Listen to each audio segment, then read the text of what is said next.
In the shadows of the world's most secretive state, there is a history that isn't written in the official textbooks of Pyongyang. It is a story not of generals or missiles, but of survival, hidden markets, and the extraordinary resilience of women.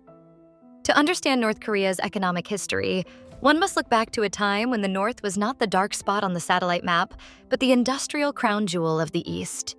In the 1960s and 70s, North Korea was an economic miracle of the socialist world. Backed by heavy Soviet subsidies and cheap oil, the nation hummed with the sound of factories and the construction of massive concrete skylines. At one point, the GDP per capita in the North actually surpassed that of the South. The state promised a socialist paradise where the government provided everything: housing, clothing, and the PDS, the public distribution system that delivered daily rations of food to every doorstep. For decades, the people of North Korea lived in a world where the concept of a market or private profit was not just illegal, but unnecessary, but this paradise was built on a foundation of sand. When the Soviet Union collapsed in 1991, the lifeblood of the North Korean economy vanished overnight.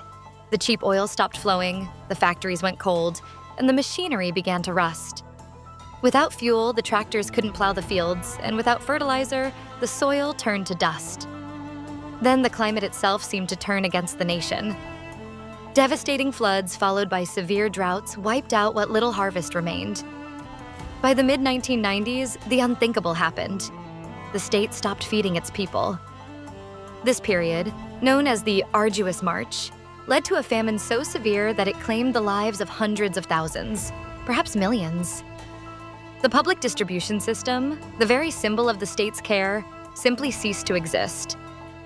In the face of this total systemic collapse, a choice had to be made: follow the law and starve, or break the law and survive. This is where the history of North Korea took a dramatic, unplanned turn. Under the law, every man was required to show up to his state-assigned workplace. Even though the factories had no electricity and no raw materials, the men were forced to sit at their empty desks to prove their loyalty. If they left to find food, they were branded as deserters.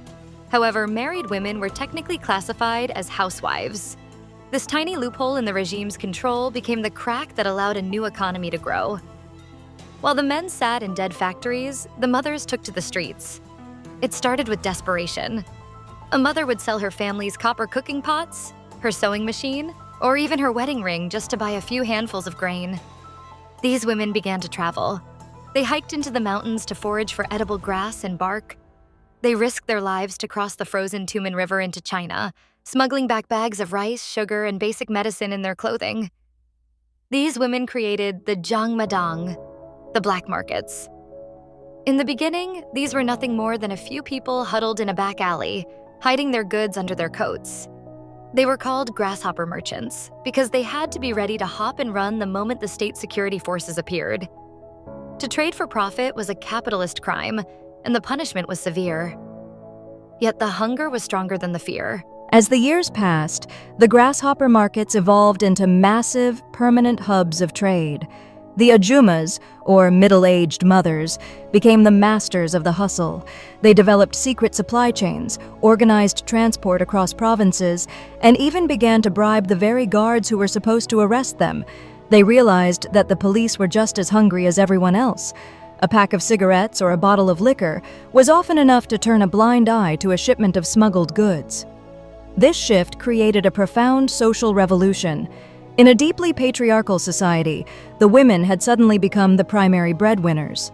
The men, still tied to their useless state jobs, often found themselves reliant on the income their wives brought home from the markets.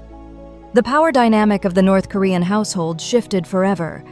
By the early 2000s, the regime realized it could not kill the markets without killing its own population.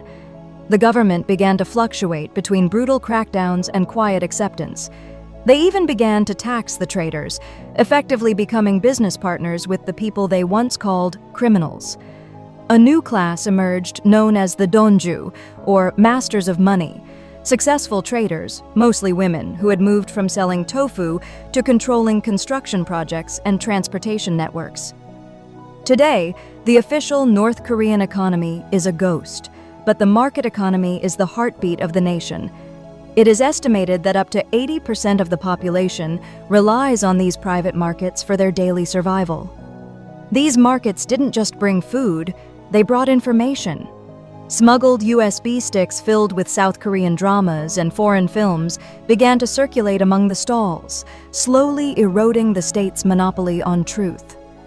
The story of North Korea's economic history is often told through the lens of policy and propaganda, but the real history is written in the footsteps of the mothers who walked hundreds of miles to trade a bag of salt for a bag of corn. It is a story of how the human spirit, when pushed to the absolute edge, will always find a way to build a bridge back to life. The regime built the monuments, but it was the mothers who saved the nation.